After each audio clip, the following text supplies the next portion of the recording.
वही गए वो जमाने जब लड़की को घरवाले साड़ी पहनाना सिखाकर ससुराल भेजा करते थे। अब तो अरे क्या सारा दिन ये सड़ा सा पैजामा पहनकर घुमा करती है। अरे कभी चुन्नी वाला सूट भी पहना कर। चुन्नी वाला सूट उसमें कौन सा बड़ा काम है। ये लो। राधा अंदर जाती है, पजामे के ऊपर ही कुर्ता और दुपट्टा डाल आती है। हैप्पी सासू माँ, अब तो पैजामे से कोई दिक्कत नहीं है ना। सास राधा को देखती है। हाँ कोई दिक्कत तो नहीं, लेकिन बहू तो बहू की तरह ही अच्छी लगती है ना। अरे बिंदी लिपस्टिक लगाया कर। अगले दिन राधा पजामे के ऊपर ऊंची सी साड़ी पहनकर तैयार होकर आती है। ससु माँ, चाय ले लीजिए। अरे राधा, ये क्या झोकर बनी हुई है। अरे साड़ी के नीचे से पजामा दिख रहा है। अरे तो कोई बात नहीं है ना ससु माँ, आप ही को तो बहू ऐसी चाहिए थी ना, बहू जैसी। अब मैं क्या करती। तभी वहाँ श्याम आ जाता है। अरे राधा, माँ के कहने का मतलब है कि साड़ी मतलब सिर्फ साड़ी।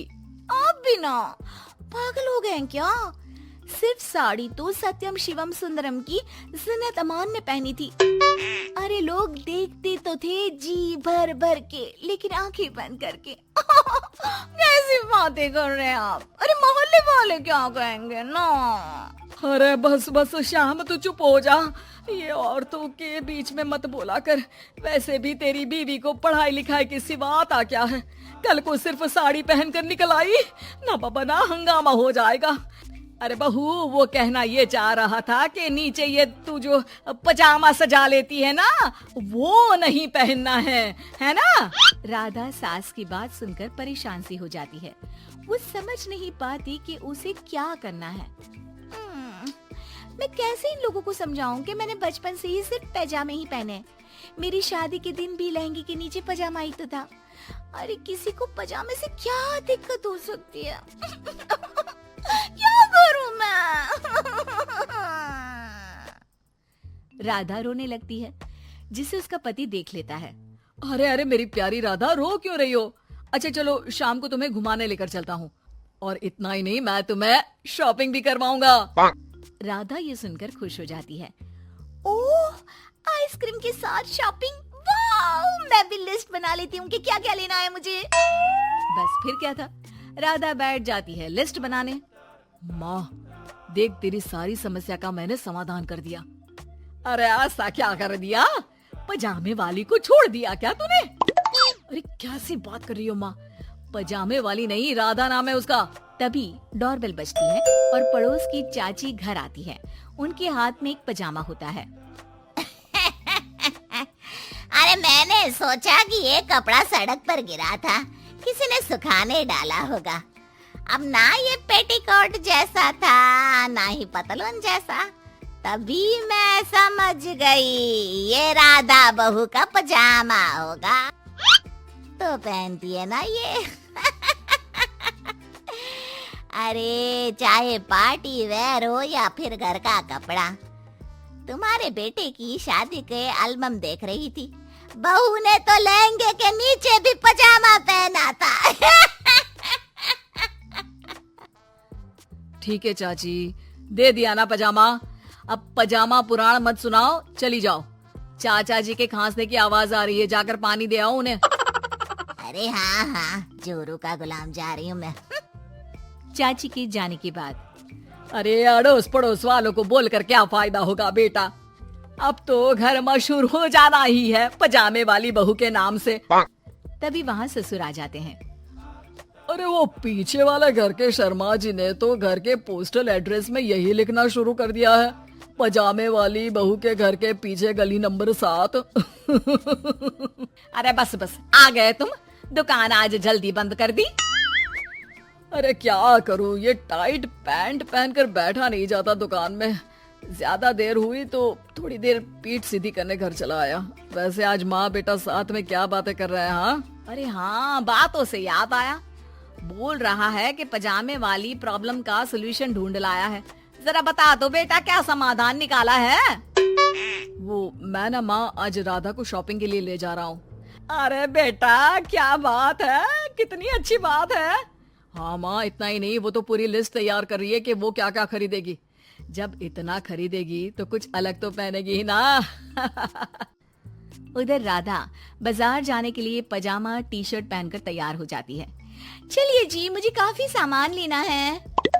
पति श्याम उसे बाजार ले जाता है, जहाँ राधा एक नहीं, दो नहीं, बल्कि 12 पजामे खरीदती है, वो भी अलग अलग रंगों के।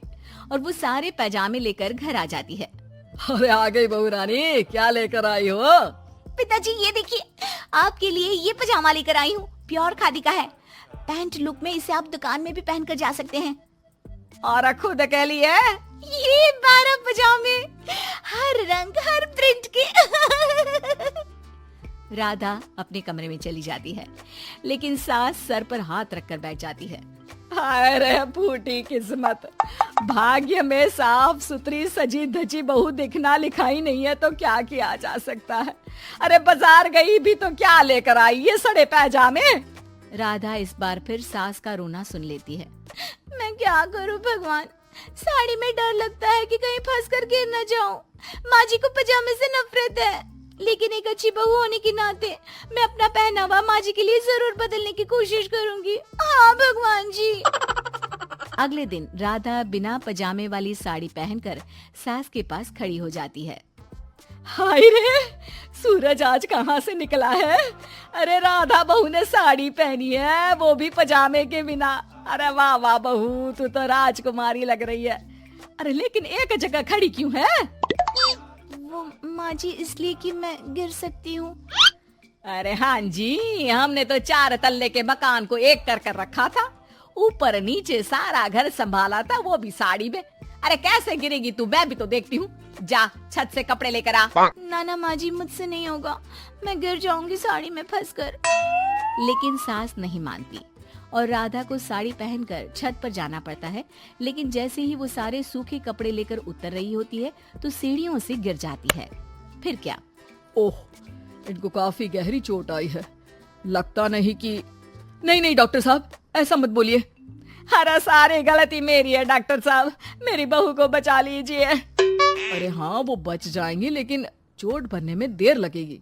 धीरे धीरे राधा ठीक हो जाती है और एक दिन जब पहली बार वो ठीक होकर कमरे से बाहर निकलती है तो देखती है कि सास, ससुर, पति सब पैजामे पहनकर खड़े होते हैं। देखा बहू, कैसा लग रहा है ये पैजामा? वैसे बहू सही में ये बड़ा कंफर्टेबल है। हाँ, अरे अब तो इसे पहनकर मैं इतने आराम से दुकान में बैठता हूँ कि कितने ही ग्राहक क्यों ना आ जाए, फटाफट काम होता है। मुझे माफ कर दीजिए माँ जी, मैं साड़ी पहनने की पूरी कोशिश करूंगी। अरे नहीं बहू, मुझे माफ कर दे, तूने घर के लिए मेरे लिए बहुत त्याग किया। बेटा इंसान पहनावे से नहीं बल्कि अपने कुशल व्यवहार से सबका प्यार पाता है। हमें तो अब बस पजामे वाली ही बहू चाहिए।